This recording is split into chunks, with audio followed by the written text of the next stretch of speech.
नमस्कार मित्रांनो, आदिवासी विकास विभागाकडून चौकीदार या पदाची जाहिरात आली होती. याचे फॉर्म पण आता संपलेले आहेत. आता सगळ्यांनी खूप लोकांनी पण आरटीआय टाकला होता की किती याच्यासाठी फॉर्म आलेले आहेत, किती अर्ज आलेले आहेत. कारण की आपल्याला प्रकल्पानुसार पण अर्ज पाहिजे होते की कोणत्या प्रकल्पाला किती अर्ज जे आहेत तर ते गेलेले आहेत. कारण की आपल्याला प्रकल्पानुसार फॉर्म भरायचा होता. तर याच्या संदर्भात मी स्वतः पण आरटीआय टाकलेला होता. सर्वात आधी हा जो आरटीआय होता तो आदिवासी विकास विभागाला टाकण्यात आला होता.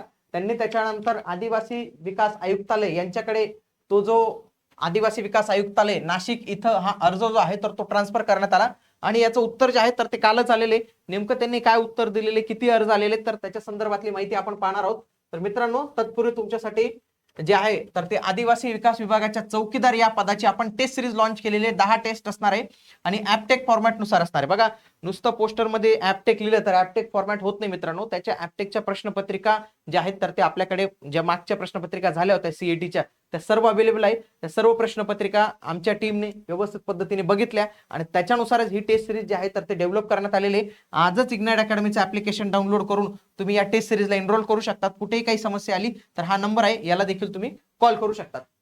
आता बघा, 12 जून 2026 ला आलेला हा आरटीआयचा रिप्लाय माझ्याच नावाने टाकलेला होता, पण ऍड्रेस त्यांनी लईच चुकून दिलं. कोणता तरी लईच वेगळ्या भागाचा ऍड्रेस देऊन टाकला त्यांनी. विषय काय होता, माहितीचा अधिकार अधिनियम 2005 अंतर्गत माहिती मिळवण्याबाबत. तर बघा काय सांगितले त्यांनी, उपरोक्त संदर्भीय शासन पत्रान्वये आपला माहिती अधिकार अर्ज 2005 अंतर्गत ऑनलाईन अर्ज दिनांक 28/5/2026 नियम क्रमांक 6(3) तरतुदीनुसार या कार्यालयात वर्ग करण्यात आले आहे. सदर अर्ज या कार्यालयात 1/6/2026 रोजी प्राप्त झालाय. आपण आदिवासी विकास विभाग 2000 सरळ सेवा भरती 2026 पद चौकीदार भरतीच्या अनुषंगाने माहिती मागवलेली. माहिती म्हणजे काय, एकच गोष्ट मागवली की मी अर्ज किती आलेले ते मला सांगा प्रकल्पनीय आहे वगैरे कॅटेगरीनुसार.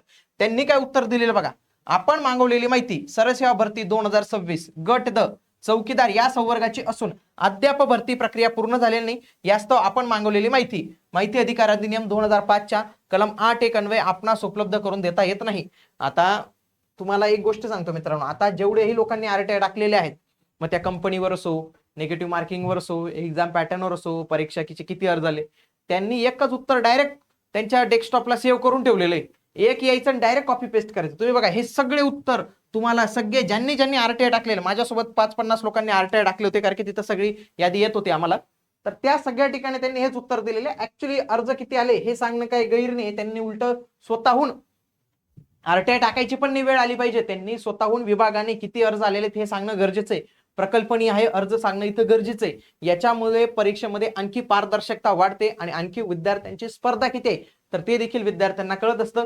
पण ठीक आहे, आता आपल्याला याच्यावरून कळालेलं आहे की विभाग काही आता फॉर्म सांगणार नाही. म्हणून मित्रांनो, माझी तुम्हाला विनंती असेल की आता फॉर्मच्या नादी लागूच नका. किती फॉर्म आलेले आहेत, काय फॉर्म आलेले आहेत, आता आपण अभ्यास जो आहे तो ठेवलाच पाहिजे. मागे देखील खूप ठिकाणी आलं होतं 3-3.5 लाख असतील, काही म्हणता 1 लाख असतील, काही म्हणता 2 लाख असतील. याच्यात आपल्याला आता पडायचं नाही. तुम्ही ज्या उमेदवारांनी फॉर्म भरलेला होता आता फक्त त्यांनी व्यवस्थित पद्धतीने अभ्यास जो आहे तो करायचा आहे. त्याच्यासाठी आपली PYQ निर्धार बॅच पण आहे, तर ती बॅच देखील तुम्ही जॉईन केली पाहिजे. इग्नाइट अकॅडमीचं ऍप्लिकेशन डाउनलोड करून तुम्ही ही बॅच जॉईन करावा. काही प्रॉब्लेम आल्यास या नंबरला तुम्ही कॉन्टॅक्ट करू शकतात. भेटूया पुढील व्हिडिओमध्ये. तोपर्यंत जय हिंद, जय महाराष्ट्र, धन्यवाद.